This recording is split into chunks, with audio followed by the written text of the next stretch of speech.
Hello dear students, welcome back to my channel physics SPC. Friction का एक अच्छा question. A block of mass 5 kg is placed on the horizontal surface with coefficient of friction mu equal to 0.2।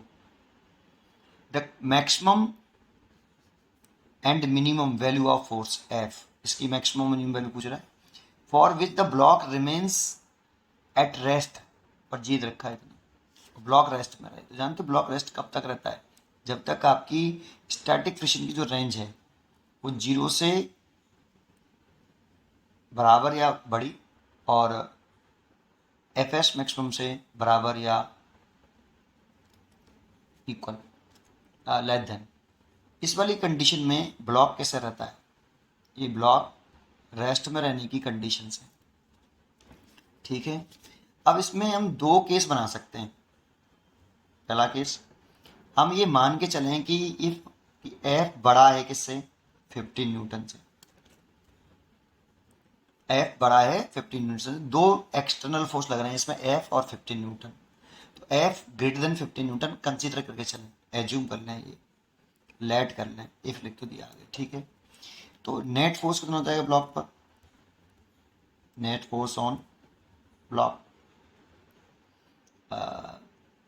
F net जो हो जाएगा वो हो जाएगा F minus के 50। और एफ को बड़ा माना है, तो ऑब्वियसली अगर एफ को माना है बड़ा तो इधर की तरफ आपका वो टेंडेंसी इसमें इधर की तरफ आए, टेंडेंसी आएगी सड़क मूव करने की, तो फ्रिक्शन फोर्स पीछे तरफ लगेगा, क्योंकि नेट फोर्स के जस्ट अपोजिट डायरेक्शन में लगता है आपका static friction force. Static friction force जो होता है वो नेट फोर्स के अपोजिट लगता है। जो आपका काइनेटिक फ्रिक्शन होता है वो फोर्स के अपोजिट नहीं लगता। वो कंफ्यूजन होता है हमारा कि फोर्स के अपोजिट डायरेक्शन में लगेगा। काइनेटिक फ्रिक्शन हमेशा रिलेटिव मोशन के नहीं, रिलेटिव मोशन के अपोजिट डायरेक्शन में लगता है। जबकि स्टैटिक फ्रिक्शन की बात करें बॉडी रेस्ट में, तो स्टैटिक फ्रिक्शन आएगा। और स्टैटिक फ्रिक्शन फोर्स की जो डायरेक्शन होती है वो हमेशा फोर्स के नहीं, नेट फोर्स के अपोजिट डायरेक्शन में होती है। तो मैंने इसको बड़ा माना है इससे, तो नेट फोर्स की डायरेक्शन आपकी इधर की तरफ होगी, ये नेट फोर्स की डायरेक्शन होगी, ये ऐसे। तो इसके जस्ट अपोजिट डायरेक्शन में आएगी, तो अपोजिट डायरेक्शन में मतलब ऐसे। ये आपका स्टैटिक फ्रिक्शन। और इस चले नहीं तो चल कब नहीं सकता भाई? जब ये आपका जो नेट फोर्स है वो एफ एस मैक्सिमम के एक, अगर नेट फोर्स जो है वो छोटा है या इक्वल है किसके? एफ एस मैक्सिमम के, तो नहीं चलेगा, तो नहीं चलेगा ब्लॉक। तो block not move, block not, block rest में रहेगा। ठीक, अगर ये कंडीशन है तो चलिए, तो एफ नेट कितना है? एफ माइनस के 15 और इक्वल लगा लेते हैं हम, क्योंकि हमें एफ की मैक्सिमम और मिनिमम वैल्यू निकालनी है। तो एफ माइनस के 15 equal to F S maximum mu into N. और एन की बात करें तो इसका जो वेट एम जी है और नॉर्मल एक्शन ऊपर की तरफ एन है, और ये एक दूसरे को बैलेंस कर लेंगे, तो एन बराबर 5g। तो आपका एफ माइनस के 15 इज इक्वल टू म्यू की वैल्यू आपकी 0.2 है, और एन की वैल्यू जो है आपकी 5 इंटू जी की वैल्यू 10। तो देखो ये हो गया 10 और 10 100, ये हो गया 10 हो गया टोटल। ठीक है, एफ माइनस के 15, तो एफ इज इक्वल टू हो गया, इसको इधर लेके आए तो 25 न्यूटन। इसको हम मैक्सिमम फोर्स कहेंगे। क्यों क्यों कहेंगे जरा सुनो। एक बार होता है ना, रेस्ट में रखना है ना, तो देखो ये एफ इन दोनों को बैलेंस करेगा भाई। एफ जो है वो इन दोनों को बैलेंस करेगा, वो इन दोनों की डायरेक्शन सेम है, तो अकेला एफ इसको बैलेंस कर रहा है, तो एफ की ये मैक्सिमम वैल्यू है, कि एफ की मैक्सिमम, तो मैक्सिमम वैल्यू तो 50 न्यूटन हो गया।